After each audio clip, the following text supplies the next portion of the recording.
me, they normally happen, these career crises, often actually on a Sunday evening, just as the sun is starting to set and the gap between my hopes for myself and the reality of my life start to diverge so painfully that I normally end up weeping into a pillow.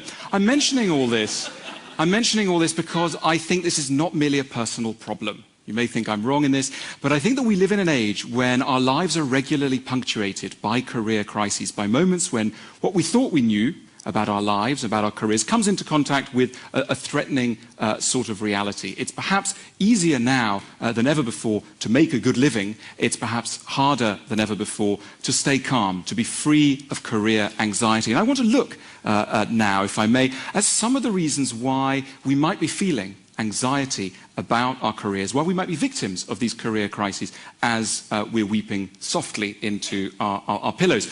One of the reasons why we might be suffering is that we are surrounded by snobs.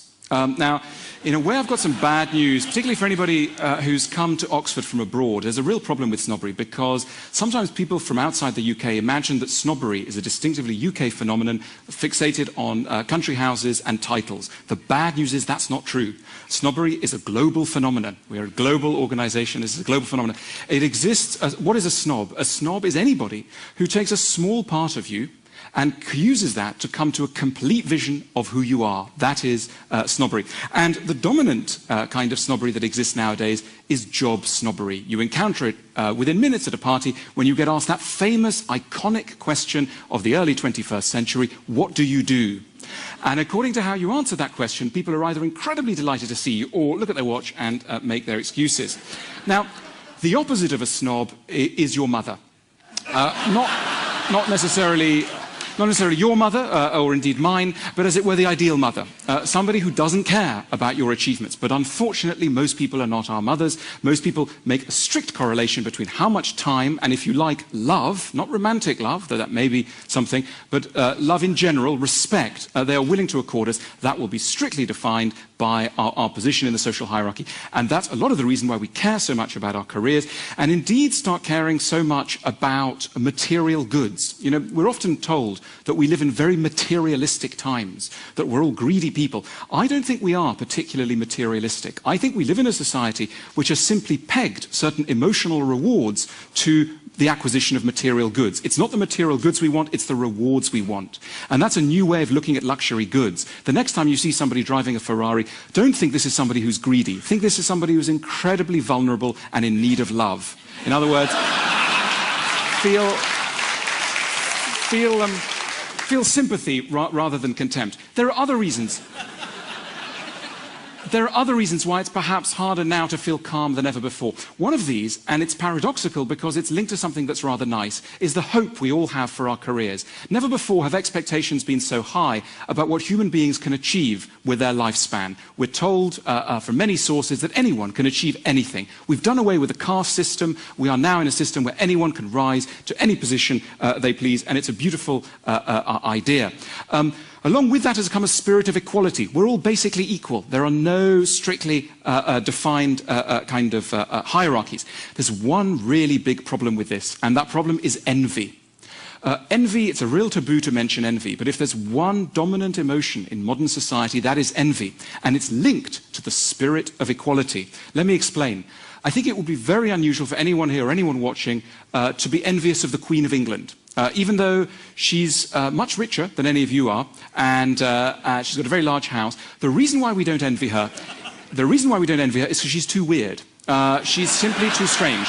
We can't relate to her, she speaks in a funny way, she comes from a sort of odd place. So we can't relate to her. And when you can't relate to somebody, you don't envy them. The closer two people are in age, in background, in the process of identification, the more there's a danger of envy, which is incidentally why none of you should ever go to a school reunion, because there is no stronger reference point than people one was at school with. But the problem generally of modern society is that it turns the whole world into a school. Everybody's wearing jeans, everybody's the same, and yet they're not. So there's a spirit of equality combined with deep inequalities, which can make for a very stressful situation, it's probably as unlikely that you would nowadays become as rich and famous as Bill Gates as it was unlikely in the 17th century that you would accede to the ranks of the French aristocracy. But the point is, it doesn't feel that way. It's made to feel by magazines and other media outlets that if you've got energy, a few bright ideas about technology, a garage, you too could start a major thing. And the consequences of this problem make themselves felt in bookshops. When you go to a large bookshop and look at the self-help sections, as I sometimes do, if you analyze self-help books that are produced in the world today, there are basically two kinds. The first kind tells you, you can do it, you can make it, anything's possible. And the other kind tell you how to cope with what we politely call low self-esteem, or impolitely call feeling very bad about yourself. There's a real correlation between a society that tells people that they can do anything and the existence of low self-esteem. So that's another way in which something that's quite positive can have a nasty kickback. There's another reason why we might be feeling more anxious about our careers, about our status in the world today than ever before. And it's again linked to something nice. And that nice thing is called meritocracy. Now, everybody, all politicians on left and right, agree that meritocracy is a great thing, and we should all be trying to make our societies really, really meritocratic. In other words, what is a meritocratic society? A meritocratic society is one in which if you've got talent and energy and skill, you will get to the top. Nothing should hold you back. It's a beautiful idea. The problem is, if you really believe in a society where those who merit to get to the top, you'll also, by implication, and in a far more nasty way, believe in a society where those who deserve to get to the bottom also get to the bottom and stay there. In other words, your position in life comes to seem not accidental, but merited and deserved. And that makes failure seem much more crushing. You know, in the Middle Ages, in England, when you met a very poor person, that person would be described as an unfortunate. It's literally someone who had not been blessed by fortune, an unfortunate. Nowadays, particularly in the United States, if you meet someone at the bottom of society, they may unkindly be described as a loser. There's a real difference between an unfortunate and a loser, and that shows 400 years of evolution in society and our belief in who is responsible for our lives. It's no longer the gods, it's us. We're in the driving seat. That's exhilarating if you're doing well, and very crushing if you're not. It leads, in the worst cases, in the analysis of sociologists like Emil Durkheim, it leads to increased rates of suicide. There are more suicides in developed, individualistic countries than in any other part of the world. And some of the reason for that is that people take what happens to them extremely personally. They own their success, but they also own their failure. Is there any relief from some of these pressures that I've just been outlining? I think there is. I just want to turn to a few of them. Let's take meritocracy. This idea that everybody deserves to get where they get to. I think it's a crazy idea, completely crazy. I will support any politician of left and right with any halfway decent meritocratic idea. I'm a meritocrat in that sense.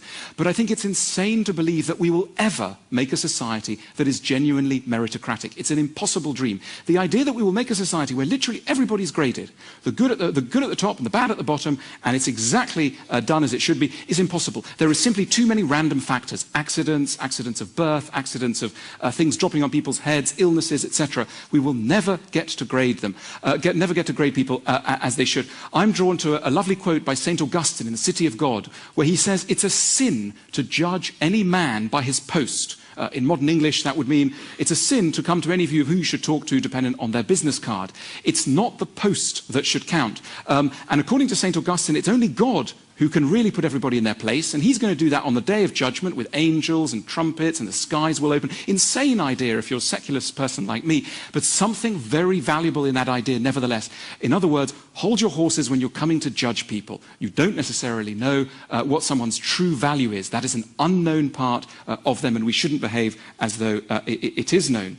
There's another source of solace and comfort for all this. When we think about failing in life, when we think about failure, one of the reasons why we fear failing is not just a loss of income, a loss of status. What we fear is the judgment and ridicule of others. And it exists. You know, the number one organ of ridicule nowadays is the newspaper. And if you open the newspaper on any day of the week, it's full of people who've messed up their lives. They've slept with the wrong person, they've taken the wrong substance, they've passed the wrong piece of legislation, whatever it is, and they're now fit for ridicule. In other words, They have failed and they are described as losers. Now, is there any alternative to this? I think the Western tradition shows us one glorious alternative, and that is tragedy. Tragic art, as it developed in the theatres of ancient Greece in the 5th century BC, was essentially an art form devoted to tracing how people fail, and also according them a level of sympathy which ordinary life would not necessarily accord them. I remember a few years ago I was thinking about all this, and I went to see the Sunday Sport, a tabloid newspaper that I don't recommend you to start reading if you're not familiar with it already. And I went to talk to them about certain of the great tragedies of Western art, and I wanted to see how they would seize the bare bones of certain stories if they came in as a news item at the news desk on a Saturday afternoon. So I told them about Othello. They'd not heard of it, but they were fascinated by it. And I asked them to write the headline for the story of Othello. They came up with "Love-crazed immigrant kills senator's daughter," splashed across the headline. I gave them the plot line of Madame Bovary, again, in a book they were enchanted to discover, and they wrote "Shopaholic adulteress swallows arsenic after credit fraud." And then my favourite, and they really do have a kind of genius all of their own, these guys, my favourite, Sophocles' Oedipus the King, "Sex with mum was blinding." Anyway, but in a way, if you like, at one end of the spectrum of sympathy, you've got the tabloid newspaper. At the other end of the spectrum, you've got tragedy and tragic art. And I suppose I'm arguing that we should learn a little bit about what's happening in tragic art. It would be insane to call Hamlet a loser. He is not a loser, though he has lost. And I think that is the message of tragedy to us, and why it's so very, very important, I think. The other thing about modern society, and why it causes us anxiety, is that we have nothing at its centre that is non-human. We are the first society to be living in a world where we don't worship anything other than ourselves. We think very highly of ourselves, and so we should. We've put people on the moon, we've done all sorts of extraordinary things, and so we tend to worship ourselves. Our heroes are human heroes. That's a very new situation. Most other societies have had right at their centre the worship of something transcendent, a god, a spirit, a natural force, the universe, whatever it is, something else that is being worshipped. We've slightly lost the habit of doing that, which is, I think, why we're particularly drawn to nature. Not for the sake of our health, though it's often presented that way, but because it's an escape from the human anthill. It's an escape from our own competition and our own dramas. And that's why we enjoy looking at glaciers and oceans and contemplating the earth from outside its perimeters, etc. We like to feel in contact with something that is non-human and that is so deeply important to us. What I think I've been talking about really is success and failure. And one of the interesting things about success is that we think we know what it means. If I said to you that there's somebody behind the screen who's very, very successful, certain ideas would immediately come to mind. You would think that person might have made a lot of money, achieved renown in some field. My own theory of success, and I'm somebody who's very interested in success, I really want to be successful. I'm always thinking, how can I be more successful? But as I get older, I'm also very nuanced about what that word success might mean. Here's an insight that I've had about success. You can't be successful at everything. We hear a lot about talk about work-life balance nonsense. You can't have it all. You can't. So any vision of success has to admit what it's losing out on, where the element of loss is. And I think any wise life will accept, as I say, that there's going to be an element where we're not succeeding. And the thing about a successful life is that a lot of the time our ideas of what it would mean to live successfully are not our own. They're sucked in from other people, chiefly if you're a man, your father, and if you're a woman, your mother. Psychoanalysis has been drumming home this message for about 80 years. No one's quite listening hard enough, but I very much believe that that's true. And we also suck in messages from everything from the television to advertising to marketing, etc. These are hugely powerful forces that define what we want and how we view ourselves. When we're told that banking is a very respectable profession, a lot of us want to go into banking. When banking is no longer so respectable, we lose interest in banking. We are highly open to suggestion. So what I want to argue for is not that we should give up on our ideas of success, but we should make sure that they are our own. We should focus in on our ideas and make sure that we own them, that we are truly the authors of our own ambitions. Because it's bad enough not getting what you want, but it's even worse to have an idea of what it is you want and find out at the end of the journey that it isn't in fact what you wanted all along. So I'm going to end it there, but what I really want to stress is, by all means, success, yes, but let's accept the strangeness of some of our ideas. Let's probe away at our notions of success. Let's make sure our ideas of success are truly our own. Thank you very much.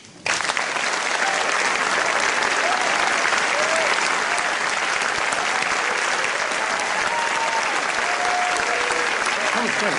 I've got a question for you.